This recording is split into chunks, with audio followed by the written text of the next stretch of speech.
Welcome to the Learning Pines YouTube. We hope this video helps. In this video, I will explain how to make tea using cloves. First, you'll need to gather your ingredients: whole cloves, fresh water, and any sweetener you prefer. For a single cup, about 5 to 7 whole cloves are ideal. Next, bring your water to a rolling boil. This ensures proper extraction of the cloves' flavor and beneficial compounds. It's a simple process that yields a wonderfully aromatic and flavorful beverage. Once your water is boiling, carefully add the whole cloves directly to the hot water in your teapot or mug. Now, let the cloves steep for about 5 to 10 minutes.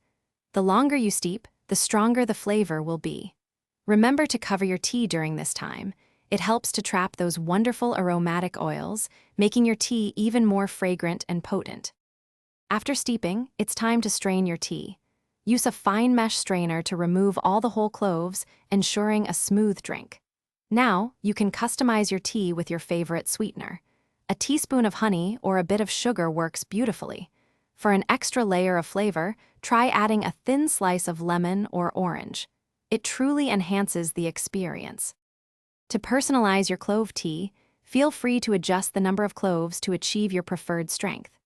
You can also experiment by combining cloves with other spices, like a small cinnamon stick or a slice of fresh ginger for a more complex flavor profile. This versatile tea is delicious served hot, perfect for a cozy evening, or chilled over ice for a refreshing drink on a warm day. Thanks for watching. Consider subscribing if we helped you.